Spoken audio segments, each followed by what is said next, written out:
श्री व्यास जी महाराज ने इन 3 श्लोकों का बंधुओं गान किया। श्री सूत जी महाराज आगे श्री सुखदेव जी महाराज के जीवन चरित्र का गान करते हुए श्री शौनक जी महाराज के सम्मुख आगे की चर्चा, आगे के सत्र को बढ़ाते हैं। श्री शौनक जी महाराज ने 6 प्रश्न किए और बार बार ये इस बात का बोध करा रहे हैं कि आप जो भी कहो सूतक क्या ही कथा सारम, कथा का सार करना, विस्तार मत करना, कथा को सूक्ष्म रूप में करना, बस उतना भाव प्रकट करना जितना समझ में आ जाए, सार के रूप में समझाने का प्रयास करना। क्योंकि कथा जितनी जल्दी समझ में आएगी, देखो विस्तार करोगे तो आधी निकल भी जाती है, और उस कथा की क्या महिमा है, उस कथा का क्या अभिप्राय है, यह समझाने का प्रयास करना। मूल में क्या है, रास हुआ, रास सब रोचक रूप से सुनते हैं, लेकिन किसी ने यह जानने का प्रयास किया कि रास क्यों हुआ, रास होने के पीछे कारण क्या था। आप कारण जान लोगे तो आप पूरे रास को जान जाओगे।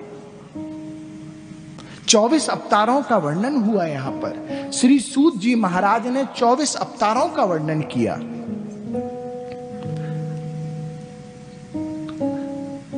भवतानुदीत प्रायो यशो भगवतो मलम ये नैवासो न तुस्येत मन्ये तद्दर्शनम खिलम। श्री शौनक जी महाराज प्रश्न करते हैं कि हे श्री सूत जी महाराज, कथा किसने और किसको सुनाई, जरा ये विस्तार पूर्वक बताने का प्रयास तो करें कि श्री सुखदेव जी महाराज का प्राकट्य कैसे हुआ, भागवत का विस्तार कैसे हुआ, ये भाव प्रकट करने का प्रयास तो करें।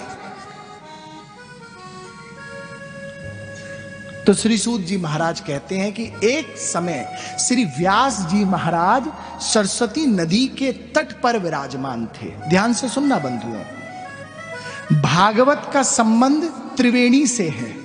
भागवत को त्रिवेणी भी कहा जाता है। बोले क्यों, व्यास जी के जो दुख की निवृत्ति है वो सरस्वती के तट पर हुई। श्री सुखदेव जी महाराज ने भागवत का गान किया गंगा के तट पर, और जिसके बारे में गान किया उसने समस्त लीलाएं की हैं यमुना के तट पर। तो गंगा यमुना सरस्वती का संबंध भागवत से है।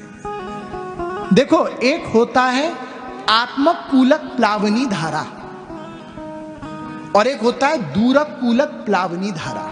2 प्रकार के विषय होते हैं। एक तो होता है आत्मक कूलक प्लावनी धारा, 2 प्रकार की धाराएं होती हैं, नदी होती हैं, और एक दूरक कूलक प्लावनी धारा। एक नदी वो है जो आपके सामने बह रही है, जिसे हम गंगा, यमुना, सरस्वती, कावेरी, गोदावरी इत्यादि कहते हैं, और एक नदी वो है जो आपके अंदर बह रही है। बोले कौन सी नदी, बोले कथा रूपी नदी जो आपके हृदय में जा रही है। याद रखना, उस नदी में अगर गहराई ज्यादा होगी तो अगर आप नहाए, उस नदी में प्रवेश हुआ और प्रवेश करके अगर देखो किनारे पर कोई अगर पकड़ने का अगर स्थान नहीं होगा, अगर आपको स्विमिंग करनी नहीं आती होगी और गहराई ज्यादा होगी, तो भले ही वो नदी चाहे उसका शास्त्रों से कितना भी गहरा नाता हो, अगर आपको स्विमिंग करना नहीं आता होगा तो वो नदी आपको डुबा के मार देगी। इसीलिए कहते हैं कि गहराई ज्यादा है, किनारे पर ही रहे। गहराई ज्यादा है, कहीं कभी नदी के पास में लिखा रहता है ना, तो वहां पर अगर आप ज्यादा अंदर जाओगे तो डूब के मर जाओगे, अगर यहां पर ज्यादा अंदर जाओगे तो मरोगे नहीं। भागवत के जितना अंदर प्रवेश करोगे तो यहां पर मरोगे नहीं, वहां मर जाओगे और यहां तर जाओगे, यहां तर जाओगे। यहां डूबने का ही मजा है, और जितना डूबोगे, श्री व्यास जी महाराज जो हैं वो अभी तक कहते हैं कि 17 पुराणों की संरचना कर चुके हैं। लेकिन अभी तक भागवत की संरचना नहीं करी है उन्होंने, इसीलिए आज दुखी हैं। समझ में नहीं आ रहा, इतने बड़े बड़े ग्रंथ लिख डाले, लेकिन आज भी उनको मानसिक रूप से संतुष्टि नहीं है। श्री नारद जी महाराज आकर के उनके दुख का कारण पूछते हैं, आपके दुख का कारण क्या है, कारण क्या है? और कहते हैं श्री नारद जी महाराज उनके अंदर की मलिनता को मिटाने के लिए अपने पूर्व जन्म का चरित्र सुनाते हैं कि मैं एक दासी का पुत्र था, एक बार मेरे स्थान पर संतों का डोला आया और जैसे ही संत मेरे स्थान पर आए तो मेरी माता जी उन संतों की सेवा करती थी, तो उन संतों के साथ मैं भी सेवा करने लगा। तो कहते हैं कि वो संतों का टोला जो है वो जिस मंत्र का जाप करता था वो मंत्र मैंने भी सीख लिया। ओम नमो भगवते तोभ्यम वासुदेवाय धीमहि प्रद्युम्नाय निरुद्धाय नमः संकर्षणाय च। ओम नमो भगवते तोभ्यम वासुदेवाय धीमहि प्रद्युम्नाय निरुद्धाय नमः संकर्षणाय च। यहां पे ठाकुर जी को 4 नामों से पुकारा है। ओम नमो भगवते तुभ्यम वासुदेवाय धीमहि प्रद्युम्नाय निरुद्धाय नमः संकर्षणाय च। प्रद्युम्न, अनिरुद्ध और संकर्षण और वासुदेव, ये 4 नामों से इसे वासुदेव गायत्री मंत्र कहते हैं। बंधुओं ध्यान से सुनना, इस मंत्र का जो भी नित्य जाप करता है उसको सदा सदा के लिए ठाकुर वासुदेव भगवान की प्राप्ति होती है। और इसी मंत्र की तपस्या के फल स्वरूप श्री नारद जी महाराज को, जो पूर्व जन्म में दासी के पुत्र थे, वो इसी मंत्र का जाप करते थे और फिर ब्रह्मा जी के पुत्र के रूप में इनका प्राकट्य हुआ। जो नारद भी भगवान के ही अवतार हैं। नारद अवतार, ये 24 अवतारों में वर्णन आता है, ये भी भगवान के ही अवतार हैं। इनको भगवान का स्वरूप प्राप्त हुआ और ये जब नारद रूप में ब्रह्मा के पुत्र के रूप में आए तो निरंतर हरि नाम ही जाप करते थे, हरि नाम ही जाप करते थे। कहते हैं कि जब दासी मेरी मां इनकी संतों की चरणों की सेवा करती थी तो उनकी सेवा का दर्शन करते करते, एक चीज याद रखना, संतों की सेवा कभी भी करो तो अपने बच्चों को साथ में लेकर के करो।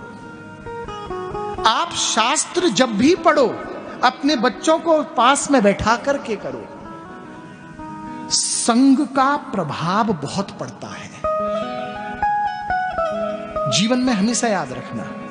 आप मदिरालय में बैठो तो अगर आप मदिरा पीते भी नहीं होगे ना तो कहीं ना कहीं, कभी ना कहीं आपकी स्मृति में वो चीज जरूर बैठेगी और कभी ना कभी आपके जीवन में वो चीज, एक प्रश्न जरूर होगा कि ये कैसी होती है। संग का प्रभाव है। और अगर आप देवालय में बैठो तो आपकी स्मृति वैसी हो जाती है।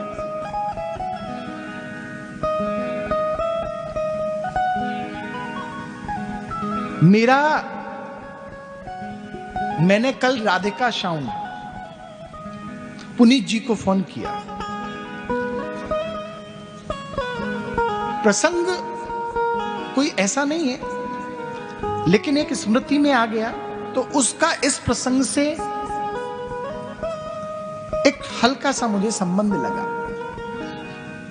कि आपको आना है। अब पुनीत जी, ये जो साउंड है राधा रमण जी के श्री चरणों में ही विराजमान रहता है। राधा रमण जी के पीछे ही आपका पूरा स्थान है। तो जब मैंने इनको फोन किया तो इनकी सबसे अच्छी बात जो मुझे क्या लगी कि महाराज जी सब कुछ सही है लेकिन मैं फिल्मी गीत नहीं बजाऊंगा। आपका आधार ये बहुत बड़ा ये निर्णय करता है कि आपको किस ओर जाना है। आपका आधार बहुत बड़ा तय करता है। मैं भले ही राधा रमण जी से संबंधित हूं, लेकिन इन्होंने जो मेरे सामने निवेदन किया कि महाराज जी मेरा ये टर्म एंड कंडीशन है कि मैं फिल्मों के गीत नहीं बजाता, तो ये बात इतनी प्यारी लगी कि इससे आपकी जो व्यवस्था है साउंड की, वो ईश्वर आपको चरण सीमा पर ले जाए, लेकिन आपके हृदय के जो विचार हैं वो व्यासपीठ को बहुत सुंदर लगे। तो व्यासपीठ की तरफ से आपको बहुत बहुत आशीर्वाद। आपका आधार होना चाहिए। आप जो भी काम करो, और ये बहुत गंभीरता से सुनना, आप जो भी काम करो आज की पीड़ा को, आज की पीढ़ी को साथ लेकर के करो। और मैं तो एक कदम और कह रहा हूं, अतिशयोक्ति नहीं होगा कि हम जो बचपन में ही अपने बच्चों को सुविधाओं से सुसज्जित कर देते हैं, मैं इसका बहुत बड़ा विरोध करता हूं। सुविधा नहीं, वो सुविधा कैसे प्राप्त होनी है उसके प्रति संघर्षशील बनाओ। आप उनको सुविधा से रोको मत, लेकिन अगर बस आप एक बीज उनके अंदर बोलो कि ये गाड़ी है बेटा, तुझे अच्छी लगती है, गाड़ी प्राप्त होगी, मैं गाड़ी में बैठने से नहीं रोकूंगा, लेकिन बस एक लाइन जोड़ दो कि ये गाड़ी चाहिए तो इस गाड़ी को प्राप्त करने के लिए उतनी मेहनत कर। होता क्या है, सोने की चम्मच दे देते हैं, तो साहब जिसको सोने की चम्मच मिल जाती है उसको सोने की महत्वता ही नहीं रहती। इसीलिए नहीं, जो आनंद पत्तल में आता है ना साहब, वो आनंद थालियों में ना आवे। और जो आनंद बफे सिस्टम में खड़े होकर के खाने में नहीं है, वो आनंद ब्रज की रज में बैठ करके और पास संतों को बैठा करके खाने में है।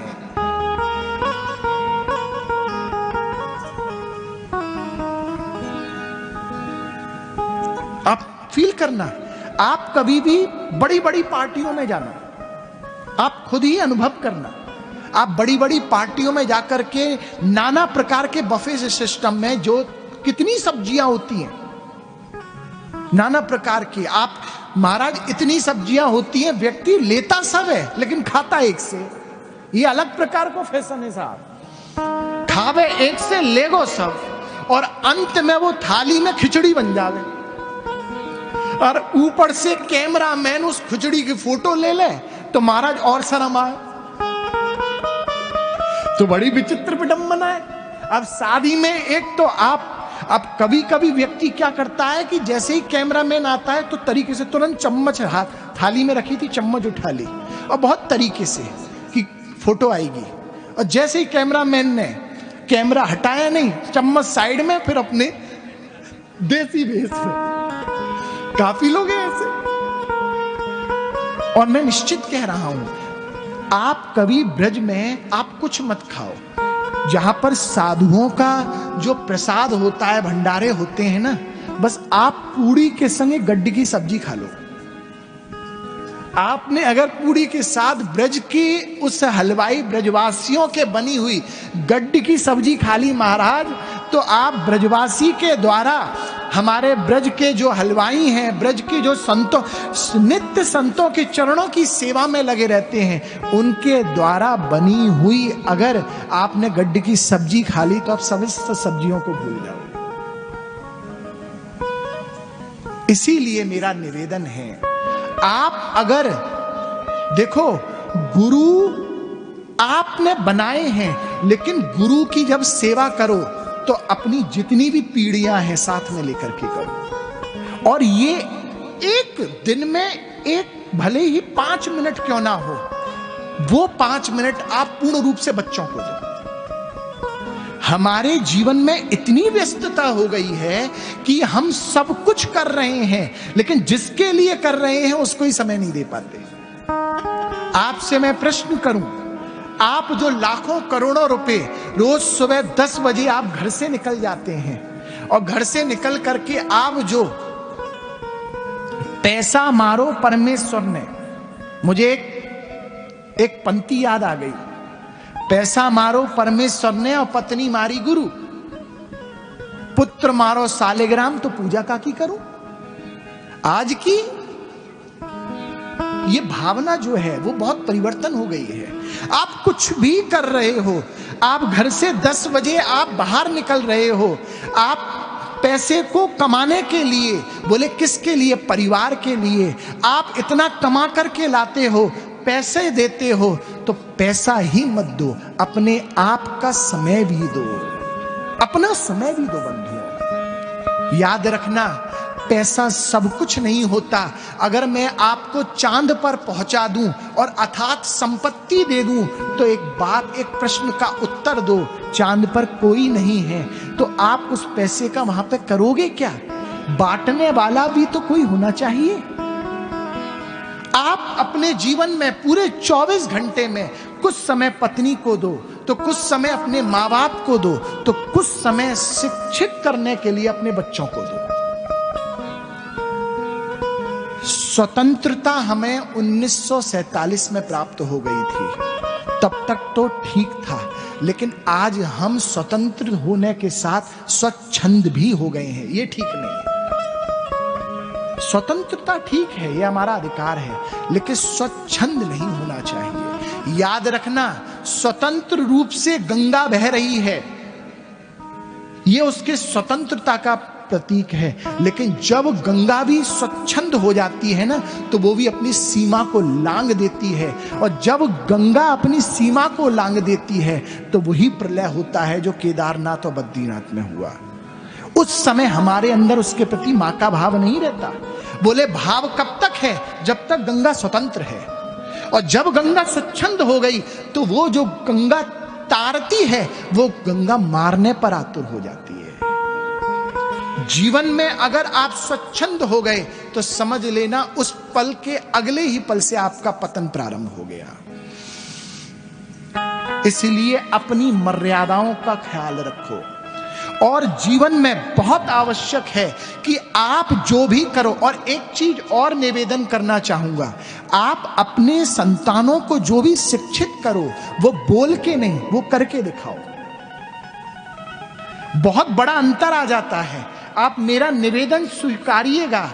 आप कहते हो, मानो एक माँ बाप कहते हैं बेटा प्रेम बरसा, और वो माँ बाप रोज ही अपने एक दूसरे से लड़े, तो आप लाख भाषण दे देना अपने बच्चों को, वो कभी भी प्रेमी नहीं बनेगा।